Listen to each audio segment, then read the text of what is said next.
السلام علیکم دوستوں۔ ایک عابد خدا کی زیارت دیدار و ملاقات کے لیے 40 دن کا چلہ کیا۔ دن کو روزہ رکھتا، رات کو قیام کرتا۔ اعتکاف کی وجہ سے اس کا سارا وقت آوازاری اور راز و نیاز میں گزرتا تھا۔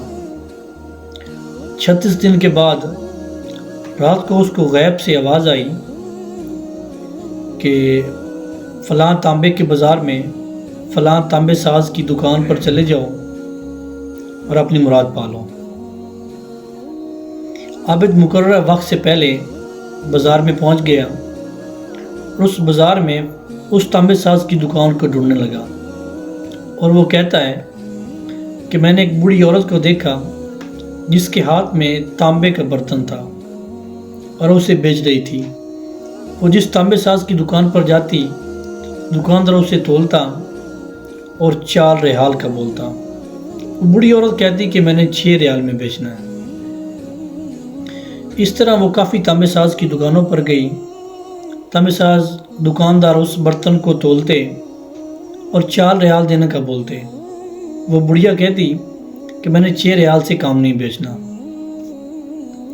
اس طرح وہ سارا بازار گھومتے پھرتے ایک بزرگ تانبے ساز کی دکان پر گئی۔ وہ دکاندار بیزی تھا۔ اس بڑی عورت نے اسے بولا کہ میں یہ برتن بیچنا چاہتی ہوں۔ دکاندار کہتا ہے کتنے میں بیچو گی؟ وہ بڑی عورت کہتی ہے کہ 6 ریال سے کم نہیں بیچوں گی۔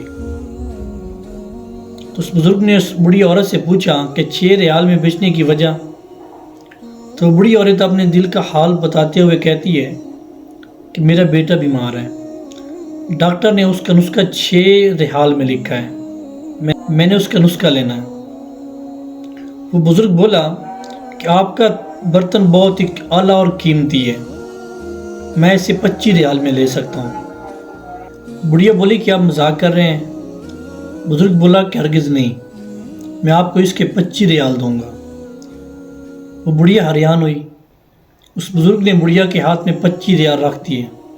وہ بڑھیا حیران ہوئی اور دعائیں دیتی ہوئی جلدی سے اپنے گھر چلی گئی۔ عابد کہتا کہ میں یہ سارا ماجرا دیکھ رہا تھا۔ جب بڑھیا چلی گئی تو میں نے تانبے ساز اس بزرگ سے کہا کہ چاچا آپ کو کاروبار نہیں کرنا آتا۔ اس پورے بازار میں کم و بیش سب نے اس برتن کو تولا اور 4 ریال سے زیادہ دینے کو تیار نہ تھے۔ آپ نے اس بڑی عورت کو 25 ریال دیے۔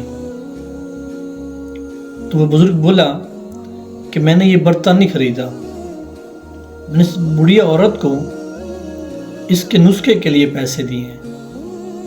میں نے 25 ریال اس لیے دیے ہیں کہ ایک ہفتے کا نسخہ خرید سکے، اس سے باقی برتن بیچنے کی نوبت نہ آئے۔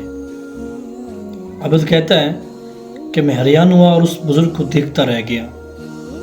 اتنے میں غیب سے آواز آئی کہ چلہ کشی کرنے سے کوئی میرا شرف حاصل نہیں کر سکتا، گرتوں کو تھامو اور غریب کا ہاتھ پکڑو، میں خود بخود تمہارے پاس چل کے آؤں گا۔